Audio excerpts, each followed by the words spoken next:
নমস্কার, দ্য বেঙ্গল ডিলিশিয়াসের রান্নাঘরে আমি তনুজা আপনাদের সকলকে স্বাগত জানাই। আমার আজকের রেসিপি ভাপা দই। এটা বানানো যেমন সহজ, খেতে কিন্তু তেমনই সুস্বাদু। ঘরে থাকা কয়েকটি উপকরণ দিয়ে এই রেসিপিটি তৈরি করে নেওয়া যায়। এই গরমে ঠান্ডা ঠান্ডা ভাপা দই খেতে কিন্তু ভীষণই ভালো লাগে। তবে চলুন ভাপা দইয়ের রেসিপিটি দেখে নেওয়া যাক।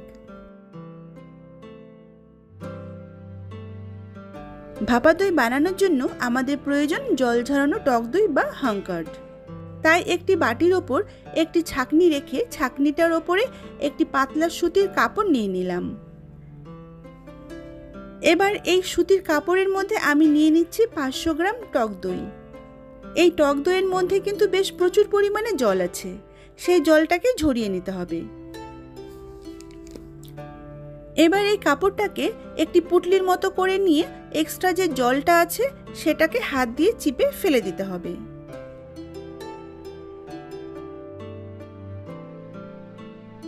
তারপর এই ছাঁকনির ওপরে দইয়ের পুটলিটা রেখে তার ওপর ভারী কিছু চাপা দিয়ে 1 ঘন্টা রেখে দিতে হবে। 1 ঘন্টার মধ্যে কিন্তু সম্পূর্ণ জলটা ঝরে যাবে। 1 ঘন্টার পর দেখুন আমি পুটলিটাকে খুলে নিচ্ছি। দইয়ের সম্পূর্ণ জলটা ঝরে গেছে আর হাঙ্কার্ড বা জল ঝরানো টক দই কিন্তু একদম রেডি।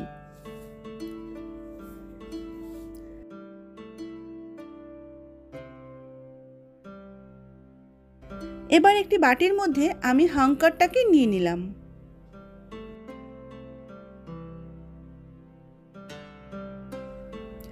এবার এই দইটাকে ভালো করে ফেটিয়ে নিচ্ছি।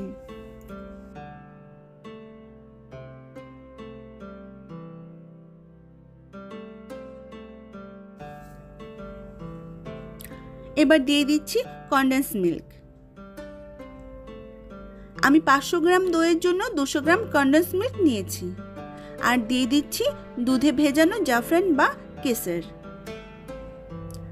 আমি 3 চামচ উষ্ণ গরম দুধের মধ্যে কেসর ভিজিয়ে রেখেছিলাম। আপনারা কেসর দিতে না চাইলে ছোট এলাচের গুঁড়ো দিতে পারেন। এবার সমস্ত কিছু ভালো করে ফেটিয়ে নেব।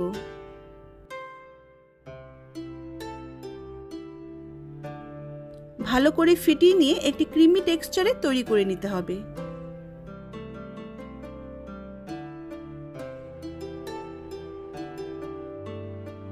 আমাদের দইটা ফেটানো হয়ে গেছে। দেখুন খুব সুন্দর একটি ক্রিমি টেক্সচারে চলে এসেছে। এবার একটি কেক টিন নিয়েছি। কেক টিনের ওপর একটি বাটার পেপার লাগিয়ে নিচ্ছি। এবার দইয়ের সমস্ত মিশ্রণটাকে কেক টিনের মধ্যে ঢেলে নিচ্ছি। আপনারা এই রকম বড় পাত্রের মধ্যেও তৈরি করে নিতে পারবেন, নয়তো আপনারা ছোট কোনো পাত্রেও তৈরি করে নিতে পারবেন।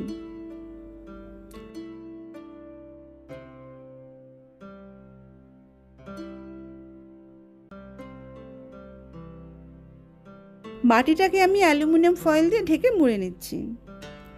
যদি আপনাদের কাছে অ্যালুমিনিয়াম ফয়েল পেপার থাকে তবে অবশ্যই ফয়েল পেপার দিয়ে মুড়ে নেবেন, আর যদি না থাকে তবে স্টিলের ঢাকনা বা প্লেট দিয়েও ঢেকে করে নিতে পারবেন। এবার স্টিম করার জন্য কড়াইতে বেশ কিছুটা পরিমাণ জল গরম করে নিয়েছি। নিচে দিয়ে দিচ্ছি একটি স্ট্যান্ডের ওপর বাটিটা বসিয়ে দিচ্ছি। এবার ঢাকা দিয়ে লো টু মিডিয়াম ফ্লেমে 20 মিনিটের মতো স্টিম করে নেব। 20 মিনিট হয়ে গেছে, আমাদের ভাপা দই একদম তৈরি। এবার আমি গ্যাসের ফ্লেমটাকে বন্ধ করে দেব। আমি একবার চেক করে নিচ্ছি আমাদের ভাপা দই কেমন তৈরি হয়েছে। ছুরি দিয়ে দেখে নিচ্ছি। দেখুন একদম ক্লিনভাবে বেরিয়ে এসেছে। ভাপা দই আমি 1 ঘন্টার জন্য ফ্রিজে রেখে দেব। অবশ্যই নর্মাল ফ্রিজে, ডিপ ফ্রিজে কিন্তু রাখবেন না। 1 ঘন্টা পর ভাপা দইটাকে আমি ফ্রিজ থেকে বের করে নিলাম। দই আমরা ঠান্ডা ঠান্ডা খেতেই ভালোবাসি। এবার দইটাকে আমি আনমোল্ড করব। তবে আনমোল্ড করার আগে ধারগুলো ছুরি দিয়ে এইভাবে কেটে নিতে হবে, তা না হলে ভালো মতো আনমোল্ড করা যাবে না।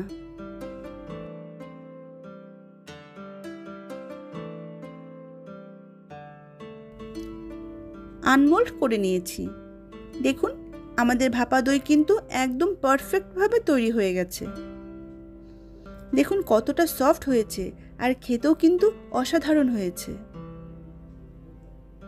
আমার আজকের রেসিপি যদি আপনাদের ভালো লেগে থাকে তবে অবশ্যই বাড়িতে একবার ট্রাই করুন আর আমাকে কমেন্ট বক্সে জানান আপনাদের কেমন লাগলো। আজকের মতো এই পর্যন্তই। আবারও হাজির হয়ে যাব অন্য কোনো দিন অন্য কোনো রেসিপি নিয়ে। সকলেই ভালো থাকুন, সুস্থ থাকুন। ধন্যবাদ।